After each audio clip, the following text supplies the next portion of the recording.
Yeah. Hair flip. Yeah, I'm a badass bitch. I don't like it. Hair flip. Yeah. Oh my god. So you guys should be happy. Oh my goodness. Hair flip. But anyways, hair flip. And hair flipping on your toes. Hi.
Hello everyone, welcome back to your boy SeanDavieWay. Make sure you like and subscribe if you have not already.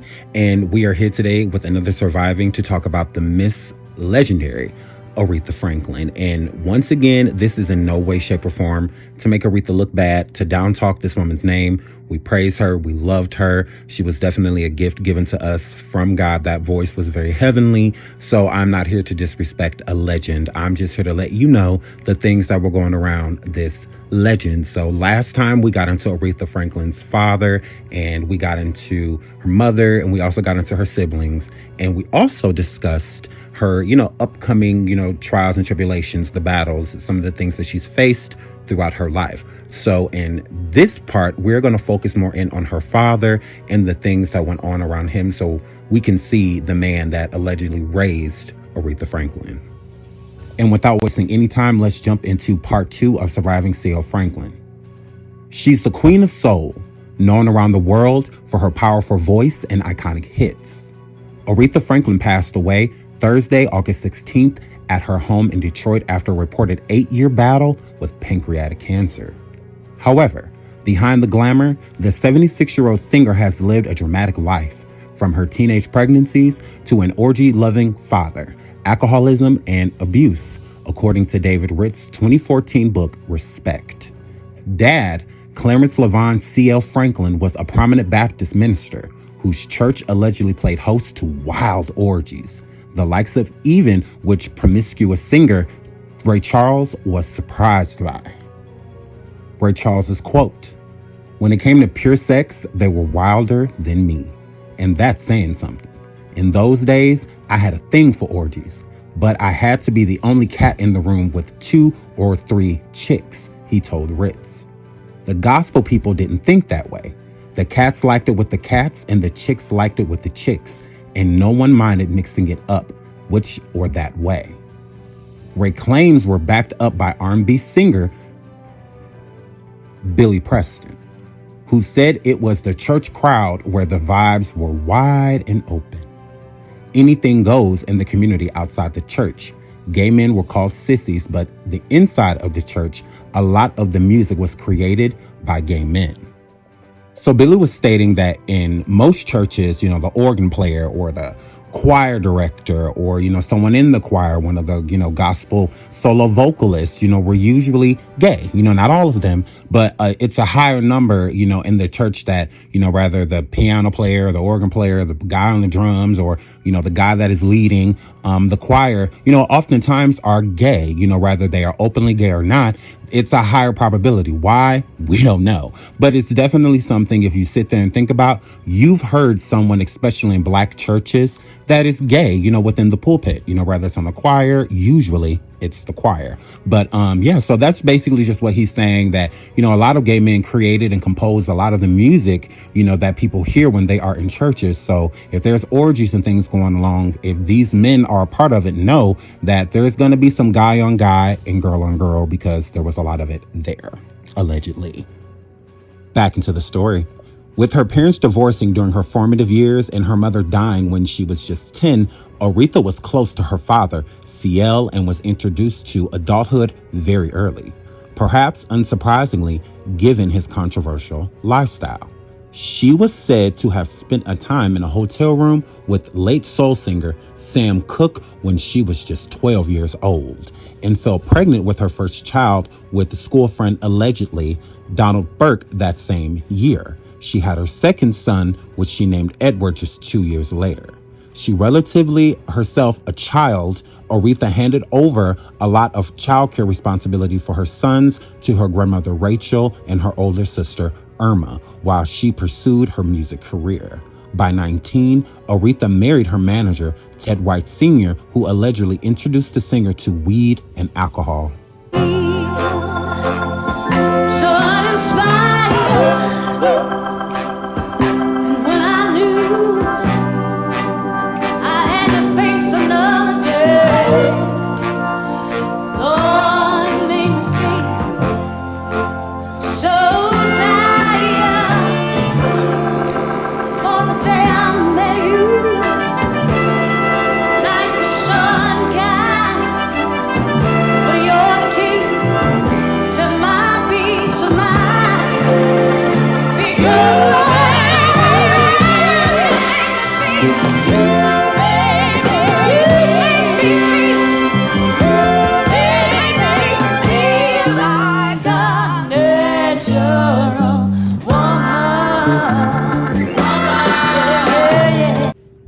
While Aretha previously denied reports of alcoholism, she has spoken openly about her smoking habit, which she kicked in the 1990s. Despite welcoming a son, Ted Jr., in 1964, rumors of domestic abuse flew and her booking agent and friend. Everyone knew that Ted White was a brutal man. Her sister-in-law, Erlene, told Ritz. But Aretha, she always clung to this fairy tale storyline. She wanted the world to think she had a storybook marriage. She was having all those hits and making all that money. She was scared of rocking the boat until one day that boat capsized and she nearly drowned. And her friend Ruth Bowen claimed Aretha was so unhappy that she turned to alcohol, food, and cigarettes for comfort. Aretha was using booze to numb the pain of her lousy marriage. Liquor was just making her sloppy. Ruth said the star, whose hit Respect topped the charts in 1968, just as her personal life was imploding. In May 1967, she fell off stage in Columbus, Georgia, and broke her arm, with Ruth claiming it was because she was drunk. The pair split in 1968 after apparently regaining control of her drinking. Aretha fell pregnant again, and by this time, it was her road manager, Ken Cunningham, with their son, Kealf, arriving March 1970. While living with Ken, she allegedly enjoyed an affair with Temptations frontman Dennis Edwards, who later accused the legend of treating her boyfriends like servants. So allegedly, Aretha Franklin had an affair with Dennis Edwards, who was the lead singer in the Temptations of the time. And the Temptations was this huge black group that has so many legendary hits. And Aretha was having an affair with this man, which it was rumored that Dennis made Aretha not want to drink, that when she was around him, she really didn't feel the need to. So he was kind of like a medicine, if you will. And with him displaying that Aretha treated him badly, I feel that she did because she was still in love with her husband. She still wanted to be with Ted, but still at the same time, Dennis gave her, a feeling that her husband Ted could not give her. Ted was known to be more of a brutal man, very hard, more so of like a pimp, because that's what he was rumored, that he was a pimp. And in those days, a lot of pimps became managers of women with talent.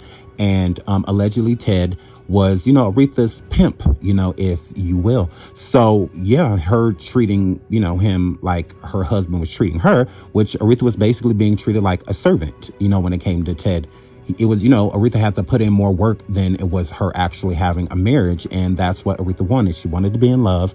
She had an idea of this fairy tale lifestyle, and that's what she pushed. Although it wasn't going on, there's many people in Hollywood that push these marriages to where they're so, you know, wonderful and glamorous. But the inside there, just is like anybody else, is filled with a lot of problems and issues and a lot of miscommunication. So, you know, with Dennis being treated that way, I think he knows, you know, that it wasn't coming from a foul place. It was just Aretha had gone through a lot. So, yeah, moving right along. Now, I know during this time, Aretha was married to Ken. She was no longer with Ted, but I don't believe that, in my opinion, I don't believe that Aretha ever really wanted Ted. I believe that Aretha is the type of woman that liked a man to give her a sense of direction, because that's what she was used to. Her father always telling her what to do, and it went from that to her husband. Ted was also Aretha's manager. And as you see, when she got remarried, she married Ken, whom was her road manager. I believe that, you know, she kind of has some type of feelings for him because he told her what to do. She finds a sense of attraction, you know, with those type of men, a man that is intelligent but can lead the way. So to me, he was just kind of like a road bump, you know, to get her to the next, because I don't believe she ever really loved him. She had love for him, but I don't believe she ever loved him. She more so of that, the energy that her husband Ted was giving her without the abuse was the energy she was getting from Ken. And I believe that that's why Aretha kind of fell for him, you know, in a way, because he told her what to do. Other than that, he was more so of like a copy paste of Ted without the abuse. Aretha always loved Ted, in my opinion. Meanwhile, plagued by crippling low self-esteem, her insecurities prompted Aretha's jealousy of other female singers, including Roberta Flack, Barbra Streisand, Gladys Knight, Dionne Warwick, Diana Ross, and Natalie Cole. Their quote: "She was afraid she wasn't good enough as a singer, pretty enough as a woman, or devoted enough as a mother. I don't know what to call it, but deep, deep insecurity," her sister Carolyn said. After duetting with Whitney Houston on It Isn't, It Wasn't, and Ain't Never Gonna Be in 1989, Aretha declared Whitney lacked my wisdom and maturity as a recording artist. Even in her years later, Aretha was determined to remain the Queen of Soul. She didn't hold back with her opinion when Beyonce introduced Tina Turner as the Queen at the 2008 Grammys. Aretha's quote: "I am not sure of whose toes I may have stepped on or whose ego I may have bruised between the Grammy writers and Beyonce. However, I dismissed it as a cheap shot for the controversy." Now, quick pause. We're not going to put too much on Beyonce. God rest your soul, Aretha Franklin, girl, but we're not going to put too much on Beyonce. So back to the story. Her sister Irma, who died in 2002, summarized Aretha's always had problems with her female contemporaries. Her fantasy is that they would all disappear and she alone would be the only singer. Her fantasy is to eliminate the competition. By the late 1970s, Aretha appeared to be happier after finding love with second husband, actor Glenn Turman, and left Atlantic Records for a new deal with Clive Davis, Arista Records.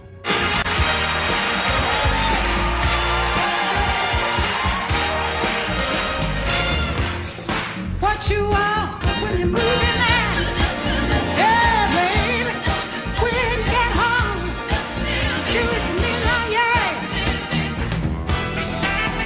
Aretha was always extremely cocky when it came to her music. She, you know, knew that, you know, I'm one of the greats. I'm a legend. You know, I am what I am. And she wanted people to bow down to that. When she did that performance in 1989 with Whitney Houston, I feel like Aretha only did it because she liked Whitney. She think that Whitney had an amazing voice. She, you know, really felt like Whitney was a great her. So with Patty being on stage with with Whitney and Aretha being on stage together, I feel like Whitney kind of drowned Aretha out, you know, to where it was more eyes on Whitney than there was Aretha. And I don't feel like Aretha appreciated that. is why she said, she liked the maturity on stage. Basically, like, no, I am the queen. You need to let me roar. And Whitney, she's just extremely talented. I don't think Whitney meant anything by it. And it's the same thing with Beyonce at the Grammys. I don't feel like Beyonce meant anything by it. I think she was just saying what she was told to say. But Aretha Franklin was extremely competitive. So I do not believe that what her sister's saying is too far-fetched. I do think it's a little jealousy, behind that, because her sister could sing as well, but Aretha was a huge star, and her sister also had to watch Aretha's kids and raise Aretha's kids while she's off being this extremely rich superstar. So I do think a little jealousy is behind it, but overall, I don't think it's too far-fetched. Aretha did not mind being the only one. Back into the story. However, their coupling, it didn't last long, and they split in 1982, with Aretha fleeing back to Detroit. It wasn't long before Aretha suffered a further heartbreak when her beloved father, CL, was shot twice at his Detroit home in 1979. He remained in a coma for 5 years before eventually dying in July 1984. Now, here's the thing about CL Franklin's passing. Allegedly, robbers burglarized the home and were surprised by him being there because they thought they had the home to themselves. But here's the thing. There's not much information on Clarence's death. So I was looking around and I found out that at first people were alleging that it was 3 men. It wasn't. It was 5 people in total. 2 of them were women, and one of the 5 people that got arrested, that person was granted immunity. So the one that was granted immunity, from what I'm assuming, was one of the females. And I believe that CL Franklin was either on a chat line or something talking to a female, and the female found out information about him being Aretha Franklin's father, where he lived, blah, blah, blah, and the age-old story, having them come there and rob the home with CL being there. And which makes sense of how, because it's not like the doors were kicked in or windows were broken. No, obviously somebody let them in. So I believe that it was one of the females. He thought, the girl was coming over there for him. To his surprise, while he's with her, all of a sudden, the people come in. He tried to react. One of the guys shot him, and there was just one single wound, and he ended up falling into a coma, dying years later. So once again, I do not believe that the home was just burglarized and they were surprised by CL. That does not make sense. It would have if it was just the 3 men. That would have made sense. But with 2 females being involved and one of them being granted immunity, it definitely seems as if they were sent there, that there was an invitation given for bad things to have happened. So God rest his soul. Let's move on. In part 1, we discussed how Martin Luther King Jr. had a relationship with CL Franklin, that they definitely were comrades. CL was also an activist for the Black community. So he and Martin Luther King had a lot in common, and they were also very friendly with each other. So it was rumored that Martin Luther King had appeared at some of these alleged orgies that CL Franklin would partake in and, host these, orgy parties that he would host after church, sometimes at the church, and in basement parties, and in CL's home where Aretha Franklin and her siblings would be while all of these things were carrying on. So, newly released JFK dossier alleges MLK Jr. enjoyed orgies and had a secret love child. So, an explosive FBI dossier on the Reverend Martin Luther King Jr. includes more evidence that the government's grudge against the civil rights leader. The organization's surveillance of King is well known, and analyzed includes several pages about his sexual life. The newly declassified files, 676 of which were released on Friday, and much of it too about JFK's assassinations, alleges King had a possible love child and loved to participate in orgies with white women. According to the docs, he once bedded folk singer Joan Baez. It's unclear whether the FBI verified any of the allegations contained in the document, which is dated March 12, 1968.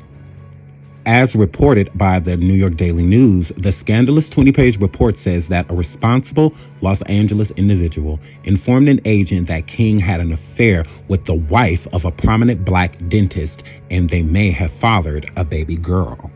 It also alleges that King hosted orgy parties at workshops where he was training ministers in urban leadership. At a Miami conference in February 1968, a minister who attended expressed his disgust with the behind-the-scenes drinking, fornication, and homosexuality that went on. Again, I'll read that again. He expressed his disgust with the behind-the-scenes drinking, fornication, and homosexuality that went on. Throughout the ensuing years and until the date, King had continued to carry on his sexual aberrations secretly while holding himself out to the public view as a moral leader of religious conviction, the report says. The FBI document was written a month before King was assassinated. It's worth noting that King's family sued the U.S. government for orchestrating his murder, and they won an undisclosed settlement. One section of the dossier alleges that King was attracted to a former member of the Communist Party in America, and two aides who helped shape King's organization in its early stages are said to have had a communist affiliations. The Communist Party was trying to get a black labor coalition to further its goals in the United States. The FBI said King and his organization were made to order to achieve these objectives. Now, speaking of Martin Luther King, just saying, y'all, I'm not trying to put no dirt on this man's name or anything in that nature. I'm just saying people are people, things happen. So it's rumored from back in the day, through the grapevine, that Martin Luther King Jr. and Aretha Franklin were having an affair. And while Aretha was on tour, she would stop during a lot of, Martin's speeches and, the things that he had going on, a lot of the churches that he would preach at and things of that nature. And she would come and sing as a child and as an adult. And throughout the adulthood, especially, they became extremely close. And it also spoke volumes of how devastated she was when he passed away, because it wasn't just like, one of our world leaders is passing. It's more so of like the man that I'm in love with, just passed away. And it's no rumor that Aretha got around. And I'm not saying that in a negative way. I'm just saying that Aretha, was a hypersexual, if you will. So let's get into a little bit of the background of Martin Luther King and Aretha Franklin, because it's definitely a long-standing rumor that they were having an affair. But when did this affair start? Okay. Now, legendary soul singer Aretha Franklin was heavily involved with the civil rights movement from her early years, thanks to her father. She has been described as the unsung hero of the civil rights era, who was about transforming the existence of Black America. Aretha was surrounded by civil rights activists from a young age. Having grown up in Detroit, Michigan in the early 50s, she was raised by her father, C.L. Franklin, a Baptist minister and civil rights activist that organized the 1963 Detroit Walk to Freedom. Martin Luther King Jr., a friend of C.L. Franklin's, delivered an early version of his I Have a Dream speech at the historic Detroit March. The soul singer was a huge supporter of King, and from her early years as a child, she sometimes sang with him on the gospel tours her father let her on. As a result, she spent decades as a civil rights activist whose work often began in churches. She was about getting Angela Davis out of jail, Georgetown University professor Michael Eric Dyson noted in the NPR. She was about working with Martin Luther King Jr. and Jesse Jackson and Al Sharpton. She was about transforming the existence of Black America. In an interview months after King's assassination in 1968, Franklin found it hard to describe her emotions about the incident. Her quote, "I just can't find the words to express how I feel," Franklin told a Canadian newspaper that year, calling King's death a great tragedy. Now, with me stating earlier that when did this start, Aretha Franklin's father at 12 years old gave her to Sam Cooke, let her go to a hotel at 12 years old with an adult man, okay? Now, Martin Luther King, it's rumored as well that not only did he have his own orgies, he also joined CL's orgies as well. Who's to say if CL at a young age gave Aretha Franklin to Martin Luther King Jr.? I'm not saying that it's the truth, but I'm just saying the apple doesn't fall too far. If he'll do it with Sam Cooke, a known figure, why would he not do it with Martin? I'm just saying, and these orgies a lot happened at CL's home. So if the orgies were taking place there, Aretha lived there, why would that not be a probability? And not just Aretha, her sister Irma, and others, could have been subjected to being placed in these adult situations early. And it's been known time to time, as you read about Aretha Franklin, that she was introduced to adulthood at a very young age. So I'm just saying, when did this affair start? I do believe, in my opinion, that Aretha Franklin was having an affair with Martin Luther King. It's how she looked at him, how she spoke of him. You could tell that there was definitely something there, and how devastated she was. Now, don't get me wrong, as being friends, you're going to be devastated that the person passes away. But if you have a deeper connection, a physical connection especially, you're going to feel a little differently. So I want to know in the comments below, tell me below, how do you feel about Aretha and Martin? Do you think that it's true? Do you think that they were, in an affair? If so, when you think it started? Thank you so much for watching. I love you all. And until the next video, bye. When you get home, I'm gonna do it for you like it's supposed to be done. Give it to me.